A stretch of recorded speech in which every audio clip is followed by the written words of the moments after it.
The sound of her father's voice, slurred with whiskey and desperation, echoed through the dusty saloon as he offered his daughter to settle a debt of $300. Julia Northfield stood frozen in the doorway, her worn traveling dress hanging limply on her thin frame, unable to believe what she was hearing even as the words cut through her like a blade. The year was 1882, and Chisholm Ranch in Lincoln County, New Mexico Territory, was not a place where dreams came true. It was a place where cattle grazed on endless plains, where men worked themselves to the bone under an unforgiving sun, and where debts were settled one way or another. Julia had known her father was a gambling man, but she had never imagined it would come to this moment, standing in the Golden Horse Saloon while he bartered her away like livestock. The cowboy sitting across from her father at the poker table stood slowly, his chair scraping against the wooden floor. He was tall, broad-shouldered, with dark hair that curled slightly at his collar and eyes the color of storm clouds. Marcus Nolan was his name, and Julia had seen him around town a handful of times, always polite, always keeping to himself. He owned a modest ranch about 10 miles north of town, ran cattle, and by all accounts was an honest man who paid his workers fairly. "Now hold on just a minute," Marcus said, his voice steady but carrying an edge that made the other men at the table lean back slightly. "Robert, you cannot be serious about this." Robert Northfield's face was flushed red, whether from shame or drink Julia could not tell, probably both. "I am dead serious, Nolan. $300 I owe you and I do not have it, but my Julia, she is a good girl, strong, can cook and clean, she would make you a fine wife." Julia's hands clenched into fists at her sides, her nails digging into her palms. She wanted to run, wanted to scream, wanted to do anything but stand there listening to her own father sell her like property. But her feet would not move, rooted to the floor by shock and humiliation. Marcus looked at her then, really looked at her, and Julia saw something in his eyes that was not the cold assessment of a man examining purchased goods. It was anger, yes, but also something softer. Sympathy, perhaps, or pity, which somehow felt worse. "Miss Northfield," Marcus said, addressing her directly while the other men in the saloon watched with undisguised interest. "Do you have anywhere else to go? Any family besides your father?" Julia swallowed hard, forcing herself to meet his gaze even as her cheeks burned with shame. "No, sir. My mother passed 5 years ago. I have no other kin." She watched as Marcus reached into his vest pocket and pulled out a folded piece of paper. The promissory note, she realized. $300 that her father had borrowed 6 months ago with promises to repay within 90 days. Those 90 days had long since passed, and apparently so had her father's options. What happened next would stay with Julia for the rest of her life. Marcus Nolan took that piece of paper, that debt that represented her entire future, and tore it cleanly in half. Then he tore it again and again, letting the pieces flutter to the stained saloon floor like snow. "The debt is paid," Marcus said firmly. "Consider it forgiven, Northfield. But you will walk out of here alone, and you will never gamble again in this town, or I will make sure every establishment knows you tried to sell your own daughter." The saloon had gone completely silent. Robert Northfield stared at the torn paper on the floor, his mouth working soundlessly. The other gamblers exchanged glances, unsure what to make of this unprecedented turn of events. "Miss Northfield," Marcus continued, turning back to Julia, "I have a bunkhouse on my property that is currently empty. The last of my seasonal hands moved on 3 weeks ago. You are welcome to stay there, no obligations, until you figure out what you want to do next. Or you can walk out of here right now and never look back. The choice is entirely yours." Julia's heart hammered in her chest. She looked at her father, slumped in his chair, unable to even meet her eyes. 5 years she had cared for him after her mother died. 5 years of cooking his meals, mending his clothes, watching him drink away what little money they had. And this was how it ended. "I will take you up on that offer," Julia heard herself say, her voice steadier than she felt. "Thank you, Mr. Nolan." She turned without another word to her father and walked out of the Golden Horse Saloon with her head held as high as she could manage. Behind her, she heard Marcus's boots following, and then his voice speaking low to someone, probably giving final words to her father that she could not quite make out. The late afternoon sun was brutal after the dim interior of the saloon, and Julia blinked against the brightness, momentarily disoriented. She had lived in Chisholm Ranch for 3 years now, but in this moment, everything felt foreign and new. Her entire life had just changed in the span of 5 minutes. "Miss Northfield," Marcus said, catching up to her on the wooden sidewalk. "I have my wagon just down the street. If you need to collect any belongings from your father's place, we can do that first." Julia thought of the cramped room she had been living in above the general store, where her father had rented space in exchange for her working the counter 3 days a week. She thought of her few dresses, her mother's Bible, the photograph of her family taken 10 years ago when times were better. "Yes," she said quietly, "I would appreciate that." The ride to her father's rented room was mercifully short, and Marcus waited outside with the wagon while Julia climbed the narrow stairs one last time. Everything she owned fit into a single carpet bag and a small trunk that had belonged to her mother. It was a sad accounting of 22 years of life, but Julia refused to cry. She had done enough crying over the years. Marcus loaded her trunk into the wagon bed without comment, then helped her up onto the bench seat.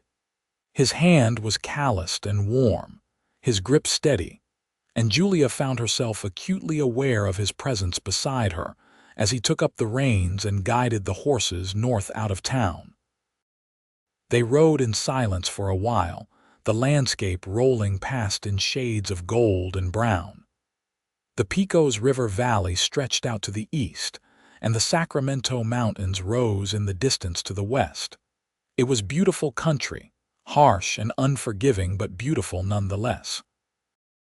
"You did not have to do what you did back there," Julia finally said, unable to bear the silence any longer. "That was a lot of money to just throw away." Marcus kept his eyes on the road ahead. "I did not throw it away. I chose to forgive a debt. There is a difference." "But $300, Miss Northfield," Marcus interrupted gently. "No amount of money would have made what your father tried to do right.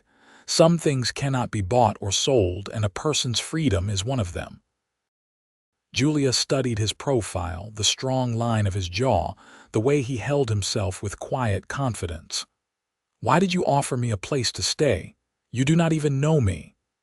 "I know you did not deserve what happened back there," Marcus said simply. "And I know what it is like to be alone with nowhere to go. When I first came to New Mexico territory 8 years ago, I was 17 years old with $40 to my name and nobody to turn to. A rancher named John Chisholm gave me work when I needed it most, no questions asked. I figure I can pay that kindness forward. I do not want to be a charity case," Julia said, lifting her chin. For the first time since they had left town, Marcus smiled. It transformed his face, softening the hard planes and making him look younger. "I did not figure you did. That is why I am offering you work if you want it. My housekeeper, Mrs. Chen, is getting on in years and could use help with the cooking and cleaning. I can pay you fair wages and you would have a roof over your head, but like I said before, no obligations.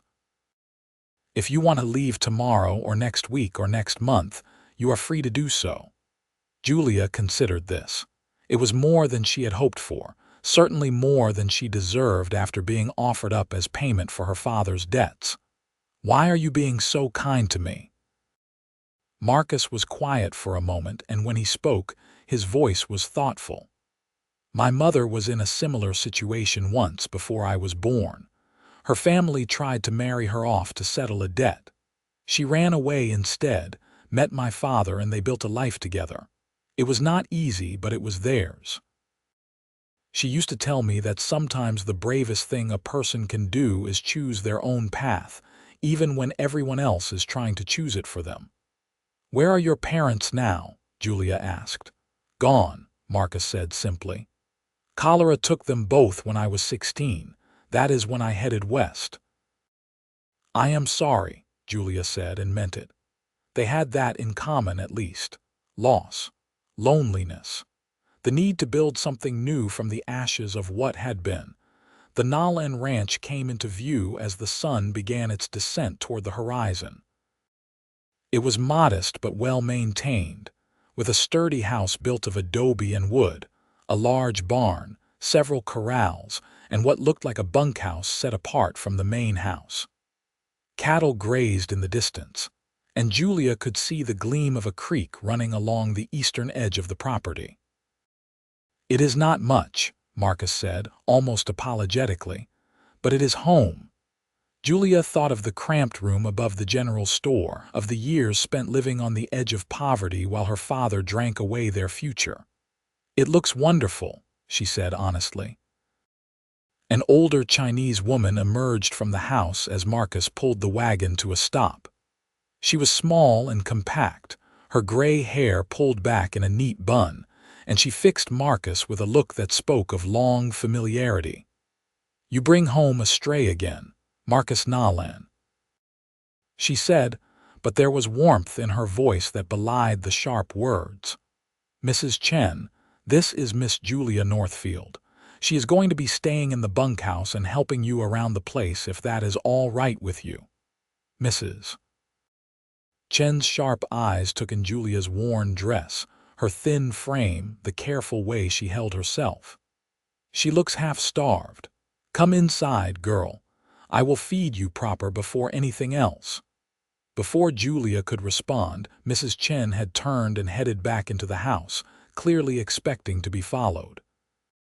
Marcus climbed down from the wagon and came around to help Julia down, his hands spanning her waist as he lifted her easily to the ground. "Fair warning," he said quietly, a hint of amusement in his eyes. "Mrs. Chen rules the kitchen with an iron fist. Best to just do as she says." Julia found herself smiling despite everything. "I will keep that in mind." The interior of the house was cool and welcoming, with whitewashed walls and simple, sturdy furniture. It was clean and orderly, clearly a home that was cared for. The kitchen was warm from the cook stove, and Julia's stomach rumbled as she caught the scent of something savory. Mrs. Chen pointed at a chair. "Sit." Julia sat. Within minutes, a plate of beef stew and fresh bread was placed in front of her, along with a glass of cool water.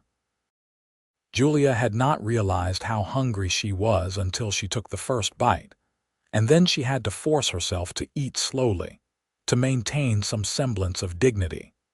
Marcus had disappeared, presumably to see to the horses and her trunk, leaving Julia alone with Mrs. Chen. The older woman busied herself at the stove, but Julia could feel her watching nonetheless. "Mr. Nolan is a good man," Mrs. Chen said finally. "He does not bring trouble to this house, and I expect you will not either." "No, madam," Julia said quickly. "I am grateful for the opportunity. I promise I will work hard." Mrs. Chen nodded, apparently satisfied. "You finish eating, then I will show you the bunkhouse. Tomorrow we will see what you can do." True to her word, Mrs. Chen led Julia to the bunkhouse after she had finished her meal. It was a simple structure with 6 bunks, a potbelly stove, and a small table with chairs. Marcus had already brought her trunk inside and set it at the foot of one of the bunks. "There is fresh bedding in the chest," Mrs. Chen said, pointing. "Outhouse is behind the barn, washhouse is next to it. We rise at 5, breakfast at 6. Do not be late." "Yes, madam," Julia said, Thank you. Mrs. Chen paused at the door, her expression softening slightly. Whatever happened today, it is done. Tomorrow is a new start. You remember that. Then she was gone, leaving Julia alone in the bunkhouse with her thoughts and her meager belongings. She sank down onto the bunk, the events of the day finally catching up with her. Her father had tried to sell her.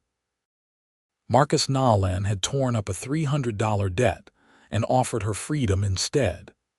She was in a strange place, starting over with nothing but the clothes on her back and a chance she had not expected.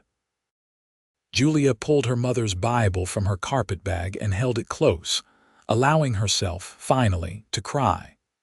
The next morning, Julia woke before dawn to the sound of roosters crowing.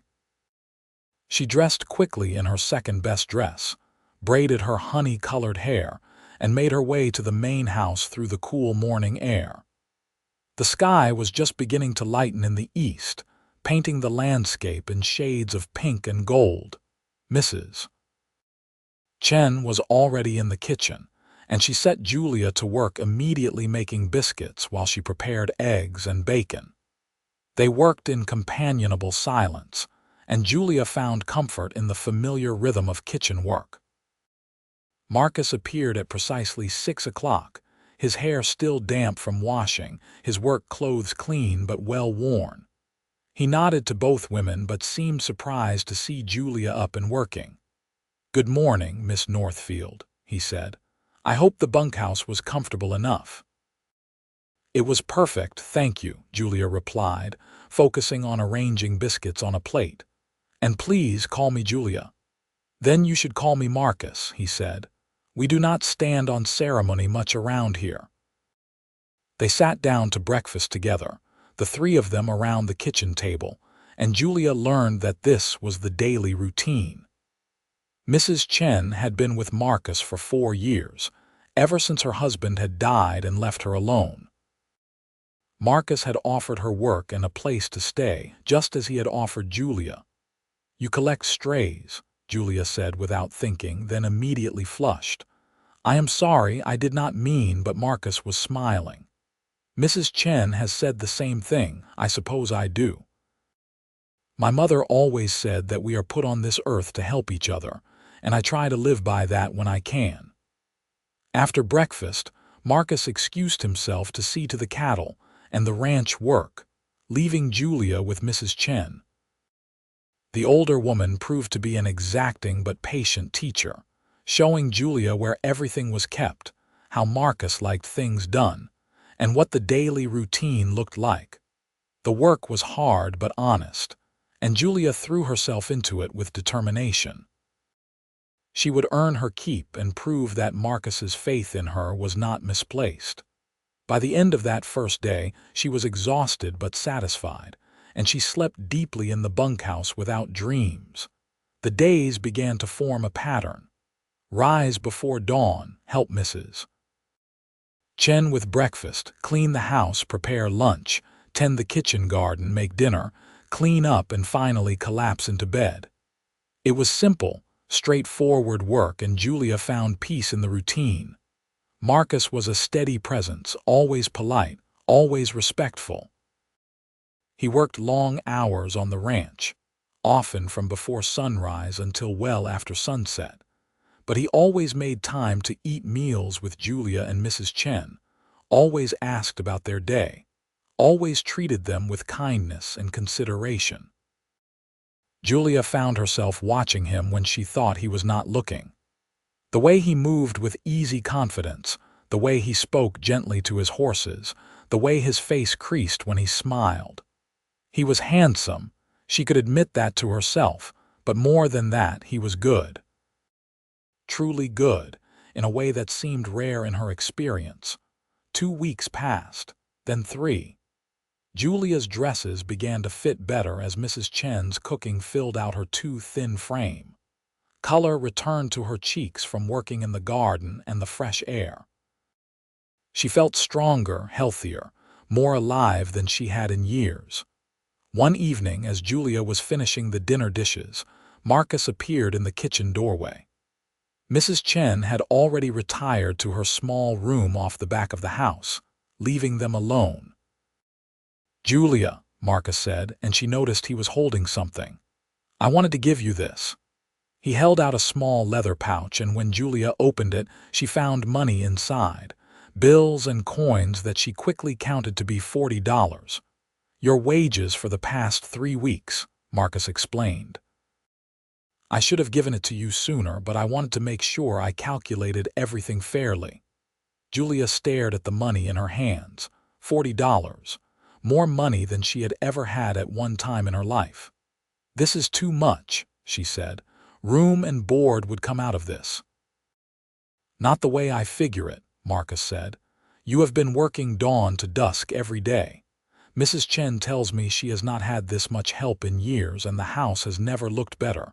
You have earned every penny." Julia's throat tightened with emotion. "I do not know what to say." "You do not have to say anything," Marcus said gently. "Just know that you have a place here for as long as you want it. And if you ever decide you want to move on, you will have enough saved to make a fresh start." He turned to leave, but Julia found herself speaking before she could think better of it. "Marcus, wait," he paused, looking back at her. "Why did you really tear up that debt?" Julia asked. "The truth." Marcus was quiet for a long moment, his gray eyes holding hers. "Because the moment I saw you standing in that doorway, looking like your whole world was falling apart, I knew I could not be part of what your father was trying to do. Some things are wrong no matter what justification someone tries to give them, and selling a person to pay a debt is one of those things. You could have just refused and demanded the money another way," Julia pointed out. "I could have," Marcus agreed. "But then you would have been left with a father in debt and no way out. At least this way you have a choice about your own future." Julia clutched the money pouch in her hands. "I want to stay," she said quietly. "Here, I mean, if the offer is still open." Something shifted in Marcus's expression, a warmth that made Julia's heart beat faster. "The offer is always open, for as long as you want." That night, lying in her bunk, Julia thought about choices and second chances. She thought about Marcus Nolan, who had given her both without asking for anything in return. And she thought about the strange feeling growing in her chest, something warm and fragile and entirely unexpected. The summer heat intensified as June gave way to July. The work on the ranch continued, and Julia fell into the rhythm of it with increasing confidence. Mrs. Chen began to trust her with more complex tasks, teaching her to make the special dishes her late husband had loved, showing her the herbs that grew wild near the creek and how to use them in cooking. Marcus hired on 2 seasonal workers to help with the cattle, young men named Tom and Billy who bunked in the other end of the bunkhouse. Julia made sure to keep to her own space, and Marcus made it clear to both men that Julia was under his protection, and they were to treat her with utmost respect. One Saturday evening, Marcus announced that he needed to go into Chisholm Ranch the next day for supplies and asked if Julia wanted to come along. She hesitated, not wanting to risk running into her father, but Marcus seemed to understand. "I heard your father left town about 2 weeks ago," he said gently. "Headed west toward Arizona territory from what I was told. I do not think you need to worry about seeing him." Julia was not sure what she felt about that news.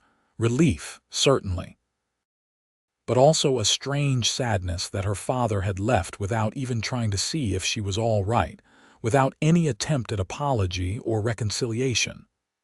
"Then yes," she said. "I would like to come. I need to buy some fabric for a new dress if there is any available." The trip into town the next day was Julia's first since the day Marcus had brought her to the ranch.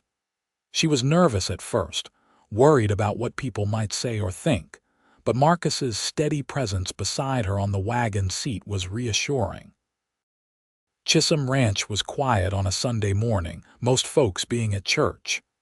Marcus pulled the wagon up in front of Wilson's general store and they went inside together. Mr. Wilson, a portly man with kind eyes, greeted them warmly. "Mr. Nolan, good to see you." "Miss Northfield, I heard you were staying out at the Nolan place. I hope you are doing well." "Very well, thank you," Julia said, relieved that he seemed friendly rather than judgmental. She selected a bolt of simple blue calico fabric while Marcus ordered supplies to be loaded into the wagon. As she was paying for her purchase with her own earned money, a feat that filled her with quiet pride, a woman's voice rang out behind her. "Well, I never thought I would see you showing your face in town again, Julia Northfield." Julia turned to find Margaret Sutton, the banker's daughter, looking at her with barely concealed disdain. Margaret was everything Julia was not: well-dressed, well-connected, and smugly confident in her place in the social order of Chisholm Ranch. "Miss Sutton," Julia said evenly, determined not to let the other woman rattle her. "I heard what your father tried to do," Margaret continued, her voice carrying through the store. "Selling you like chattel to pay his debts. How mortifying that must have been for you." Julia felt her cheeks burn, but before she could respond, Marcus stepped up beside her. His voice was cold in a way Julia had never heard before. "Miss Sutton, I suggest you think very carefully before you continue that line of conversation. Julia had no part in her father's actions, and I will not have her maligned for something beyond her control." Margaret's eyes widened slightly. "I was merely expressing sympathy for her situation, Mr. Nolan." "It sounded more like gossip to me," Marcus said flatly. "And I have no patience for gossip or for people who kick others when they are down. Good day, Miss Sutton." He offered Julia his arm, which she took gratefully, and they walked out of the store together, leaving Margaret staring after them with her mouth slightly open. "I am sorry," Julia said once they were back at the wagon. "I should not have come. I am an embarrassment to you." Marcus turned to face her, his hands on her shoulders, his gray eyes fierce. "You listen to me, Julia Northfield. You have nothing to be embarrassed about, and you are not an embarrassment to anyone. What happened was not your fault, and anyone who cannot see that is not worth your time or thoughts. Do you understand me?" Julia nodded, not trusting her voice. The feel of his hands on her shoulders, the intensity in his eyes, the way he defended her without hesitation, it all combined to create a feeling so powerful she could barely breathe. "Good," Marcus said, releasing her and stepping back. "Now let us get these supplies loaded and head home. Mrs. Chen will have our hides if we are late for Sunday dinner." The ride back to the ranch was quiet, but it was a comfortable silence. Julia found herself studying Marcus's hands on the reins, strong and capable, the same hands that had torn up her father's debt, that had offered her freedom and dignity when she had neither, when had gratitude started to become something more. Julia was not sure, but she could no longer deny what she was feeling. She was falling in love with Marcus Nolan, with his quiet strength and his unfailing kindness, and the way he made her feel safe and valued for the first time in years. But what could she possibly offer him in return? She was nobody, the daughter of a drunk and a gambler, with nothing to her name but a few dresses and a growing savings that was still pitifully small. Marcus deserved someone like Margaret Sutton, someone with money and connections and respectability. The thought made Julia's chest ache. August brought storms that rolled across the plains with dramatic fury. Julia learned to read the sky, to see the warning signs in the gathering clouds and the way the cattle bunched together. She learned to prepare for the aftermath too: the mud, the occasional damage to fences or outbuildings, the need to check on all the animals. One evening, a particularly violent storm blew in just as they were finishing dinner. Thunder shook the house, and rain lashed against the windows in sheets. Marcus looked worried as he peered out into the darkness. "I need to check on the horses," he said, reaching for his hat and oilskin coat. "Sometimes they panic in storms like this." "I will come with you," Julia said, already standing. "No, you will get soaked, so will you," Julia interrupted. "And 2 sets of hands are better than 1 if there is trouble." Marcus looked like he wanted to argue, but then another crack of thunder split the air and he nodded. "All right, but stay close to me." They ran through the driving rain to the barn, Julia's skirts quickly becoming soaked and heavy. Inside, the horses were indeed restless, moving in their stalls and snorting with anxiety. Marcus moved among them with calm efficiency, speaking in low, soothing tones while Julia helped secure loose items that might spook them further. A particularly loud crash of thunder made one of the younger horses rear up, and Julia found herself pressed back against the wall, her heart pounding. Marcus was there in an instant, calming the animal with gentle hands and soft words until it settled. "Are you all right?" he asked Julia, his eyes scanning her for injury. "Yes," she managed, though she was shaking. She was not sure if it was from fear or from the way Marcus was looking at her, his hair dripping wet, his shirt plastered to his chest, his eyes dark with concern. The storm raged outside, but inside the barn the world seemed to shrink to just the 2 of them. Marcus reached out, gently brushing a strand of wet hair from Julia's face, his fingers lingering against her cheek. "Julia," he said, his voice rough, "I need to tell you something." "What?" she whispered. "That day in the saloon when I saw you standing there, when I heard what your father was trying to do." Marcus paused, seeming to struggle for words. "I told you I tore up that debt because it was the right thing to do, and that was true, but it was not the only reason." Julia's breath caught. "What was the other reason?" "Because from the moment I saw you, I knew I wanted to protect you. I knew I wanted to give you the freedom to choose your own path. And I knew, even then, that I was in danger of falling for you." His thumb traced her cheekbone gently. "I have been fighting it these past months, telling myself it was not fair to you, that you needed time to heal and find your own way. But Julia, I cannot fight it anymore. I am in love with you." Joy and fear warred in Julia's chest. "Marcus, I have nothing to offer you." "I am nobody." "You are not nobody," Marcus said fiercely. "You are brave and strong and kind. You work harder than anyone I have ever known. You make me smile even on the hardest days. You are everything, Julia. Everything I did not know I was looking for." "I am damaged goods," Julia said, the ugly words that Margaret Sutton had implied finally finding voice. "Everyone in town knows what my father tried to do. They will always look at me and see that." "I do not care what anyone in town thinks," Marcus said. "I only care about what you think. What you feel. Do you feel anything for me, Julia? Even a fraction of what I feel for you?" Julia's resolve crumbled. "I love you," she said, the words coming out in a rush. "I have loved you for weeks now, maybe from the very beginning. But I was afraid to hope that you could feel the same way about me."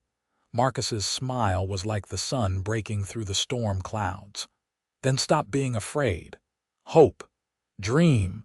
Choose your own future, Julia, and choose me to be part of it if you want." "I choose you," Julia said. "I will always choose you." He kissed her then, gentle at first and then deeper as she responded, her arms coming up around his neck, his hands settling at her waist. The storm raged on outside, but inside the barn, wrapped in Marcus's arms, Julia felt nothing but warmth and safety and love. When they finally pulled apart, both breathing hard, Marcus rested his forehead against hers. "Marry me, Julia. Not because of any debt, not because you feel obligated, but because you want to, because you love me as much as I love you."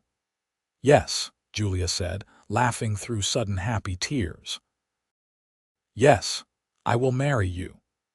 They stayed in the barn until the worst of the storm passed, stealing kisses and making plans, both of them soaked through and neither of them caring. When they finally made their way back to the house, Mrs. Chen took one look at their faces and smiled knowingly. "About time," was all she said, but her eyes were warm with approval. The next few weeks were a whirlwind of preparation. Marcus wanted to marry Julia as soon as possible, but Julia insisted on doing things properly. She used her saved wages to buy fabric for a wedding dress, simple white muslin that she and Mrs. Chen sewed in the evenings by lamplight. Marcus rode into town to speak with the circuit preacher and arrange for a small ceremony to be held at the ranch. Tom and Billy, the seasonal workers, were delighted by the news and spread the word in town. To Julia's surprise and relief, most people seemed genuinely happy for them. Even Mr. Wilson from the general store sent a gift, a beautiful set of china that Julia treasured. The only sour note came from Margaret Sutton, who made sure to let it be known that she thought Marcus was making a terrible mistake marrying someone with Julia's background. But her opinion seemed to matter little to anyone, and Julia refused to let the woman's jealousy dim her happiness.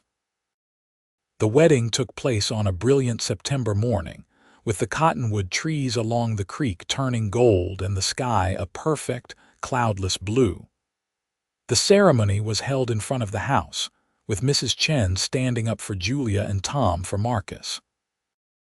Billy and a handful of ranch hands from neighboring properties were in attendance, along with Mr. Wilson and a few other friendly faces from town. Julia wore her white muslin dress with flowers in her hair that she had picked that morning. Marcus wore his best suit, and when Julia walked toward him across the dusty yard, the look on his face made her feel like the most beautiful woman in the world. The circuit preacher, an elderly man named Reverend Thomas, kept the ceremony short and sweet. When he pronounced them husband and wife and told Marcus he could kiss his bride, the assembled crowd cheered as Marcus took Julia in his arms and kissed her soundly. Mrs. Chen had prepared a feast, and they celebrated long into the afternoon. Marcus barely left Julia's side, holding her hand, introducing her proudly as his wife, looking at her like she hung the moon and stars. As the sun began to set and their guests departed, Marcus led Julia into the house they would now share. Mrs. Chen had discreetly moved Julia's belongings from the bunkhouse into the main bedroom earlier that day, and she had also made herself scarce, announcing she would be spending the night visiting friends in town. "Alone at last," Marcus said, closing the bedroom door behind them. Julia felt suddenly shy, acutely aware that they were truly married now, that this was her wedding night. Marcus seemed to sense her nervousness because he took her hands in his and spoke gently. "We do not have to do anything you are not ready for," he said. "We have all the time in the world." But Julia shook her head. "I am ready," she said. "I am just a little nervous, but I trust you, Marcus, completely."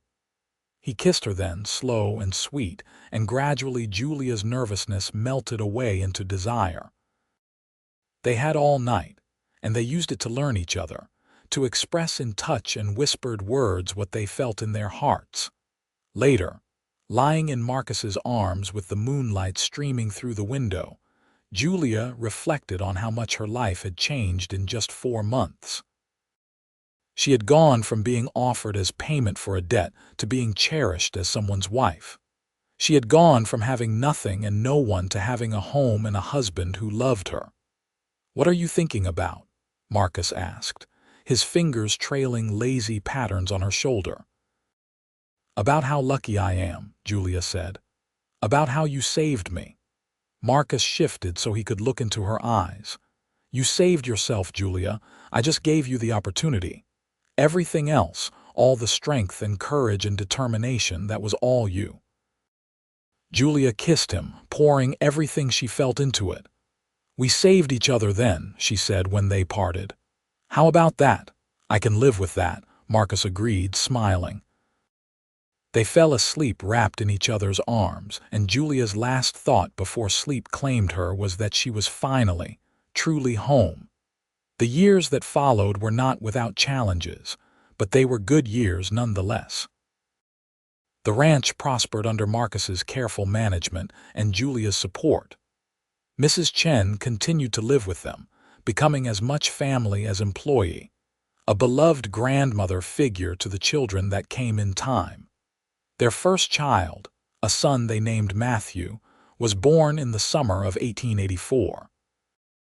Marcus cried when he held his son for the first time, and Julia fell even more in love with her husband watching him cradle their tiny baby with such tenderness. A daughter, Grace, followed 2 years later, with her mother's honey-colored hair and her father's gray eyes. Then another son, Thomas, in 1889. The house that had once been quiet and orderly became loud and chaotic and full of laughter. Julia proved to be a natural mother, patient and loving but firm when needed. Marcus was a devoted father, always making time to play with his children no matter how busy the ranch kept him. They raised their children to be kind and hardworking, to stand up for what was right, and to treat everyone with dignity and respect. In 1890, they received word that Julia's father had died in Arizona Territory. The news came from a lawyer handling his meager estate, which consisted of little more than debts. Julia felt a complicated mixture of sadness and relief. She had long since forgiven her father, understanding that his addiction to gambling and drink had been an illness of sorts, but she had never forgotten what he had tried to do. She was glad her children would never know that side of him. "You want to attend the funeral?" Marcus asked gently when she showed him the letter. Julia shook her head. "No, I said my goodbyes a long time ago. The man who was my father died long before this." Marcus held her while she cried for what might have been, for the father she wished she had known, for the childhood that had been stolen by addiction and poverty. And then she dried her eyes, kissed her husband, and went to play with her children in the afternoon sun. The ranch continued to grow. Marcus bought additional land and cattle, and by 1895 they were one of the more prosperous ranches in Lincoln County. They used their success to help others when they could, offering work to those who needed it, extending credit to neighbors in hard times, always remembering what it was like to struggle. Mrs. Chen passed peacefully in her sleep in 1897, and they buried her on the ranch near the creek she had loved. Julia missed her terribly, mourning the woman who had been her first friend in her new life, who had taught her so much about cooking and life and quiet strength. Matthew grew into a serious young man who loved working the ranch with his father. Grace was spirited and clever, with a talent for numbers that Marcus nurtured by teaching her to keep the ranch books. Thomas was the dreamer of the family, always sketching the landscape or writing stories about cowboys and adventures. On their 15th wedding anniversary in 1897, Marcus took Julia on a trip to Santa Fe, leaving the children in the capable hands of the ranch foreman and his wife. It was the first time they had been alone together in years, and they reveled in it, staying in a nice hotel, eating at restaurants, exploring the city hand in hand like newlyweds. One evening, as they walked through the plaza watching the sunset paint the adobe buildings in shades of pink and gold, Marcus stopped and turned to Julia. "You remember that day in the saloon?" he asked. "Every detail," Julia said. "How could I forget?" "I have never regretted tearing up that debt," Marcus said. "Not for one single second. You were worth so much more than $300, Julia. You were worth everything." "You gave me everything," Julia said, her eyes shining with tears. "A home, a family, a life I never dreamed I could have. How can I ever repay that?" Marcus pulled her close. "You already have. Every day for the past 15 years you have given me your love, your partnership, your trust. You have given me 3 beautiful children and a home full of laughter. You have made me happier than I ever thought possible. That is payment enough for 100 lifetimes." They kissed there in the plaza as the sun set, two people who had found each other against all odds and built something beautiful from the ashes of despair. As the new century approached, the family gathered to celebrate New Year's Eve of 1899. Matthew was 15 now, Grace 13, and Thomas 10. They were good children growing into fine young people, and Julia and Marcus were proud of them. They stayed up late, all of them, watching the clock tick down to midnight. When the new century finally arrived, they cheered and hugged, and Marcus raised a toast. "To the 20th century," he said. "May it bring us as much joy as the last years of the 19th have." "To family," Julia added, looking around at the faces of the people she loved most in the world. "To second chances," Mrs. Chen's replacement, a young woman named Sarah, chimed in. She was another stray Marcus had taken in, a widow who had needed work and a fresh start. They drank and celebrated, and later, after the children had gone to bed, Julia and Marcus stood on the porch looking out at the land they had built their life on. "Do you ever think about what would have happened if you had not torn up that debt?" Julia asked. "If you had accepted my father's offer," Marcus considered the question seriously. "Sometimes," he admitted. "And every time I am grateful I made the choice I did, not just for you, though heaven knows I cannot imagine my life without you, but for me too. Because that choice defined who I wanted to be. It was the moment I decided that some things are more important than money or revenge or being right, that people matter more than debts. You have lived that philosophy every day since," Julia said. "With Sarah, with Mrs. Chen before her, with me. You see people struggling and you reach out a hand." "I learned it from my mother," Marcus said. "And I hope our children learn it from us, that the measure of a person is not what they have but what they give, not how they treat those who can help them, but how they treat those who cannot." Julia leaned her head on his shoulder. "They are learning.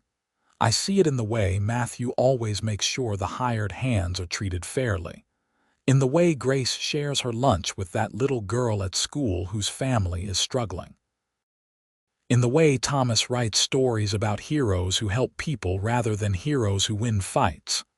"We have done well," Marcus said, his arm coming around her shoulders. "You and I, we have built something good." "We have built something wonderful," Julia corrected. "And it all started with you tearing up a piece of paper and offering me a choice." "The best decision I ever made," Marcus said, kissing the top of her head. They stood together in comfortable silence, watching the stars wheel overhead, the same stars that had witnessed a desperate gambler trying to sell his daughter, a cowboy choosing mercy over debt, and two people finding love in the most unexpected circumstances. The years continued to pass. Matthew married at 21 to a sweet girl named Emma from a neighboring ranch. They built a house on the Nolan property, and Matthew took over more and more of the daily ranch operations, allowing Marcus to slow down a bit as he entered his 40s. Grace surprised everyone by announcing at 18 that she wanted to go to college in Albuquerque to study business. It was unusual for a woman, but Marcus and Julia supported her dreams, proud of her ambition and intelligence. She came home for summers and holidays, full of stories about her classes and her plans to help modernize the ranch's business operations. Thomas followed his passion for storytelling, eventually moving to Denver to work for a newspaper. He wrote home often, and occasionally his articles about life in the West were published in Eastern papers. Julia kept every single one, proud beyond measure of her youngest son's success. In 1910, Julia and Marcus became grandparents when Matthew and Emma had a daughter. Holding her first grandchild, watching Marcus cradle the tiny baby with the same tenderness he had shown their own children, Julia felt a rush of gratitude so powerful it took her breath away. This life, this beautiful, messy, wonderful life full of love and laughter and family, had almost not happened. If Marcus had made a different choice that day in the saloon, if he had accepted her as payment or simply demanded his money another way, none of this would exist. "What are you thinking about?" Marcus asked, seeing the tears in her eyes. "That every good thing in my life traces back to you," Julia said simply. "To your kindness, to your choice to offer freedom instead of taking payment." Marcus handed the baby back to Emma and took Julia's hand, leading her out onto the porch where they had spent countless evenings over the years. "I did not offer you freedom," he said gently. "I just refused to be part of taking it away. You chose freedom, Julia. You chose to accept help, to work hard, to build a new life. You chose to trust me, to love me, to marry me. Every good thing in our life, you chose it too." "We chose it together," Julia said, the compromise they had reached years ago. "Together," Marcus agreed. They were in their 50s now, their hair graying, their hands marked by decades of hard work. But when Marcus looked at Julia, he still saw the brave young woman who had stood in that saloon with her head held high despite her humiliation. And when Julia looked at Marcus, she still saw the man who had valued her freedom over his debt, who had offered her a choice when she had none. One autumn evening in 1915, as they sat on the porch watching the sunset paint the sky in brilliant colors, Marcus suddenly said, "I have a confession to make." Julia looked at him with raised eyebrows. "After 33 years of marriage, this should be interesting." Marcus smiled, but his eyes were serious. "That day in the saloon, the debt your father owed me was not actually $300. Julia's heart skipped a beat. "What do you mean?" "It was $250, Marcus said. "I had added $50 in interest over the months he had not paid. When I tore up that promissory note, I could have kept $50 in my pocket and torn up a note for $250. But I did not want to keep even a penny of money that had been involved in what your father tried to do. So I tore up the whole thing and told everyone it was $300 so your father could not come after me later claiming I had not forgiven the full amount." Julia stared at him. "Why are you telling me this now?" "Because I want you to know that I have never regretted it," Marcus said. "Not the $300, not the $50, not a single penny. You were worth so much more than money, Julia. You still are. You always will be." Julia felt tears streaming down her face. After all these years, he still found ways to show her how much she was valued, how much she was loved. "I love you," she said, her voice thick with emotion. "I have loved you for 33 years, and I will love you for however many more we have." "And I love you," Marcus said, pulling her close. "My wife, my partner, the mother of my children, the love of my life. You are everything to me." They sat together as the sun dipped below the horizon, their hands clasped, their hearts full. The ranch was quiet around them, the cattle settled for the night, the evening birds singing their last songs before dark. Inside the house, they could hear laughter as Matthew's children played some game with their mother. Grace was visiting from Albuquerque, and her voice joined the happy chaos.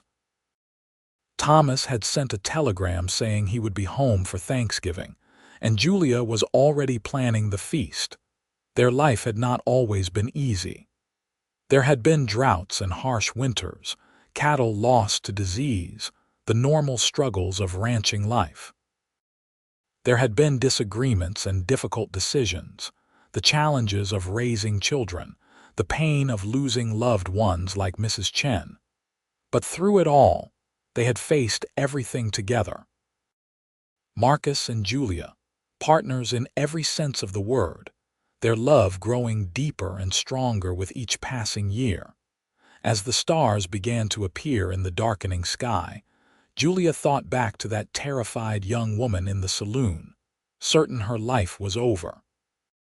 If she could speak to her younger self, what would she say? That sometimes the worst moments of our lives lead to the best. That kindness exists even in harsh places. That love can grow from the most unlikely circumstances. That choosing to hope, to trust, to try again is always worth it. That a cowboy tearing up a debt and offering his heart instead can change everything. Julia smiled and squeezed Marcus's hand. He looked at her questioningly, and she shook her head. "Just counting my blessings," she said. "And what have you counted?" Marcus asked. "Too many to name," Julia said, "but you are at the top of the list. Always." The years continued to flow by like the creek that ran through their property, constant and steady. In 1920, they celebrated their 40th anniversary with all 3 of their children and 6 grandchildren gathered around them. It was a joyous occasion, full of food and laughter and stories about the old days. Matthew had taken over full operation of the ranch, though Marcus still enjoyed riding out to check on things when his old bones allowed it.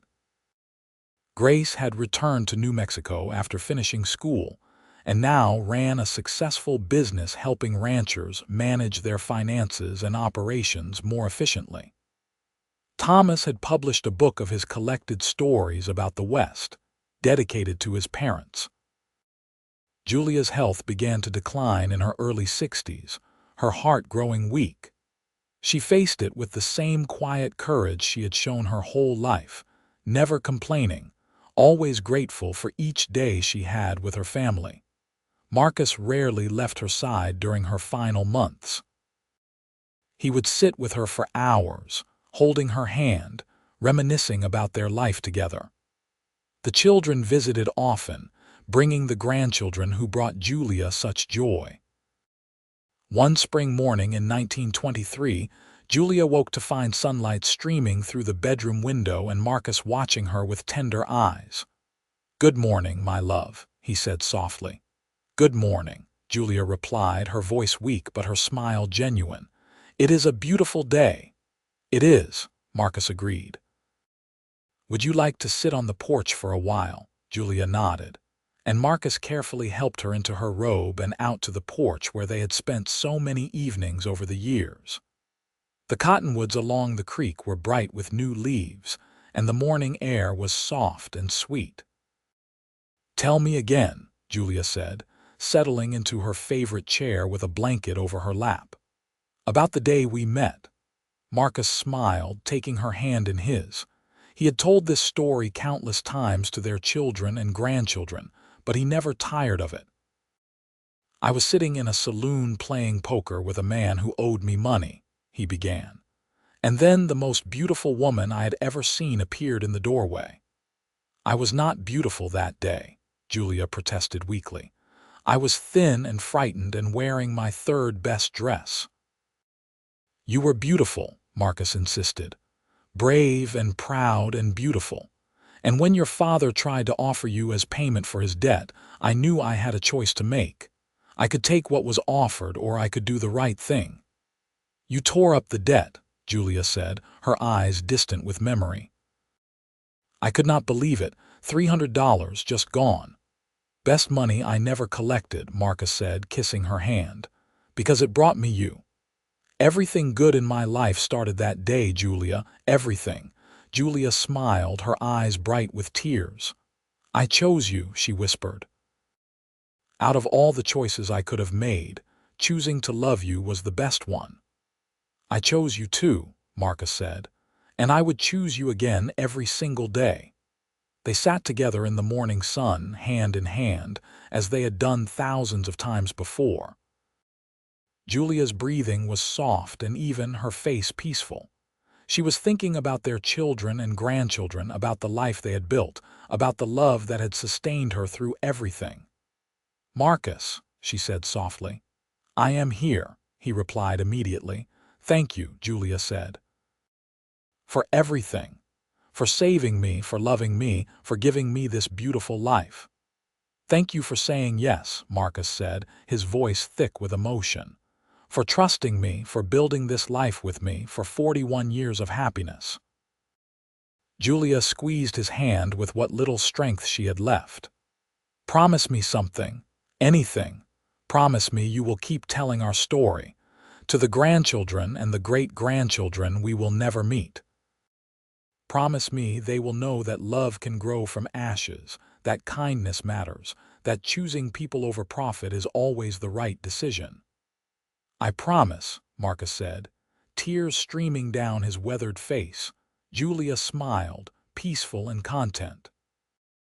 She looked out at the land she had called home for more than 40 years, at the cottonwoods dancing in the breeze, at the mountains in the distance. Then she looked at Marcus, at the man who had given her freedom and offered his heart instead. "I love you," she said. "I love you too," Marcus replied. "Always and forever." Julia closed her eyes, still smiling, and slipped away as gently as a sunset fading into night. Marcus sat with her for a long time, holding her hand, saying his goodbyes to the love of his life. The grief was overwhelming, a physical weight on his chest, but mixed with it was gratitude. Gratitude for 41 years of marriage, for 3 children and 6 grandchildren, for a lifetime of love and partnership and joy. They buried Julia on the ranch near Mrs. Chen, under a cottonwood tree beside the creek. The whole community turned out to pay their respects to a woman who had been known for her kindness, her strength, and her generous heart. Even Margaret Sutton came, elderly now and humbled by time, to offer her respects and apologize for the cruelty of her youth. Marcus accepted the condolences with grace, but he felt only half present. Part of him had gone with Julia, would always be with Julia. But he had made her a promise, and Marcus Nolan had never broken a promise in his life. He lived another 7 years, spending his time with his children and grandchildren, telling stories about Julia and their life together. He made sure every grandchild knew the story of how he and Julia had met, how he had chosen to tear up a debt and offer his heart instead. "Your grandmother taught me that people are worth more than money," he would tell them. "That love is a choice we make every day. That the greatest treasures in life are not things we own but people we cherish." He died peacefully in his sleep in 1930, at the age of 71. They buried him next to Julia under the cottonwoods, and the whole family gathered to remember a man who had lived his values, who had chosen kindness over profit, who had loved deeply and well. Matthew inherited the ranch and ran it successfully for many years, passing it down to his own son in time. Grace's business continued to thrive, and she helped countless ranchers improve their operations and financial stability. Thomas's books about the West became minor classics, preserving stories of the frontier for future generations. But the story they all told most often, the one that became part of the family legacy passed down through the generations, was the story of Marcus and Julia. Of a desperate gambler trying to sell his daughter to pay a debt. Of a cowboy who tore up that debt and offered his heart instead. Of 2 people who built a life and a love that lasted 41 years and echoed far beyond. Years turned into decades. The ranch prospered and grew. The grandchildren had children of their own, and those children had children. The 20th century marched on, bringing automobiles and airplanes, wars and depressions, technological marvels that Marcus and Julia could never have imagined. But in a small cemetery on a ranch in Lincoln County, New Mexico, under the shade of old cottonwood trees, 2 headstones stood side by side. Marcus Nolan and Julia Nolan, beloved husband and wife, parents and grandparents, forever together. And on special occasions when the family gathered at the old ranch house that still stood proud after more than a century, someone would always tell the story. The story of how everything good in their family had started with a simple choice, a choice to value a person over profit, to offer freedom instead of demanding payment.